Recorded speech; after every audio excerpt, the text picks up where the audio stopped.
Well, it is Martin Luther King Jr. Day, and the nation is honoring him. As we reflect on Dr. King's work, members of the Project 21 Black Leadership Network have a message. And I want to bring in Project 21 member Sonia Morris. Sonia, thank you so much for being here. Thank you for having me. Appreciate it. Of course, the civil rights icon had so many goals for Black Americans. What do you think MLK would say about the policies being promoted now under the Biden administration?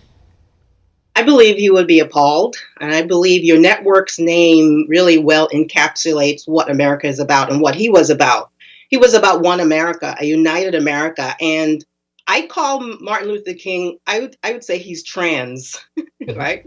It's a term that we're using lately, but he was transracial, meaning that the precepts and the principles that he lived and died for and taught were universal. It was justice, freedom, it was equality. And that's exactly why he arose out of this, the season that he arose in. And I believe that Martin Luther King in another package would have done the same thing, because he was the same man on the inside. If he was in a white package, say, I believe Martin Luther King would have done the same thing, and he would have lived and died for the same principles. I had Donna Jackson on last week, and she talked about Biden's green agenda hurting Black communities, even going as far as saying they're suffering because of the Biden administration. Right. And well, the far left, they no longer represent what African Americans are for. I mean, we are seen as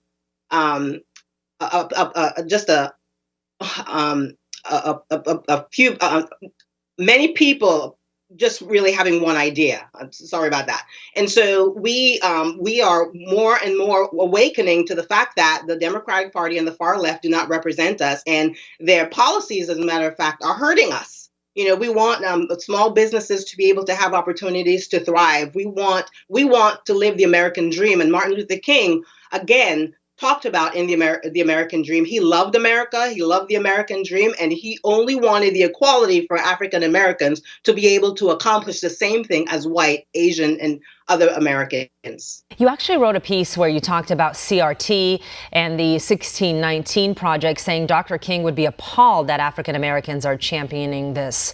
Can you elaborate?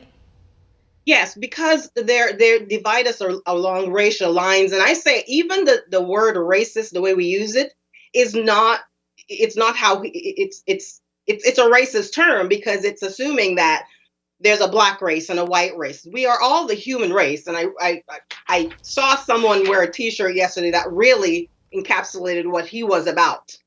If you can see that. We're not a Black race, you cross that out. We're not a white race, you cross that out. We're all the human race. And he was all about unity and equality and fighting for those ideals.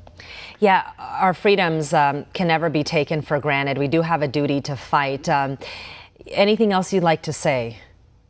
Well, I just want to say that I want to appeal to my fellow African Americans we were once, we came over here on slave ships, and America had that blemish on her history.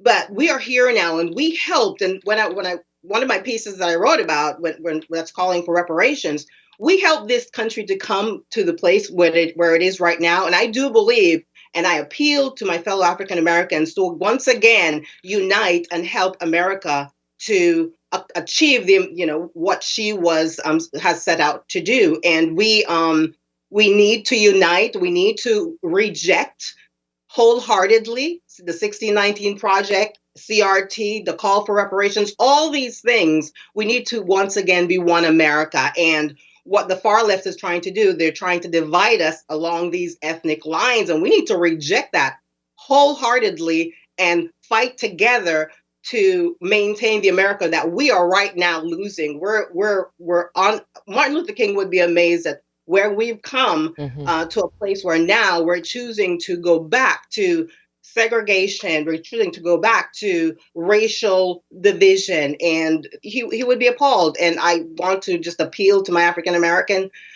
colleagues and friends, and even people of all races, to let's come together and let's wholeheartedly reject everything that divides us along racial lines. So if Dr. King was here, what do you think his message for Americans would be and the journey we're on now? Well, he would say that we are fast, we're devolving into this cauldron of hatred again.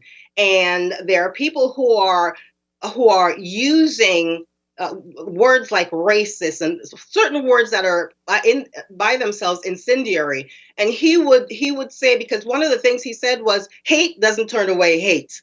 You need love to do that. And he would be appalled at the burning of cities and all of these things because he was anti-violence. And so we need to appeal to our people to reject all the call to violence and all of these things, that because what we're saying that he lived and died for nothing when we do the very opposite of what he taught. And we have to remember that he was a Christian pastor. And so that's why he fought for justice and unity and freedom, is because that's what that's what God's word calls us to do. And so he would definitely rise again, and he would appeal to us to let's save our country, because we're in a place right now where we're at risk of losing it all. So freedom is not freedom to destroy, it's freedom to come together and do good. Yeah, we do have a duty to fight, and thank you for doing your part. Thank you for the powerful message. Sonia Morris from Project 21, thank you so much for being here. Thank you, Stella.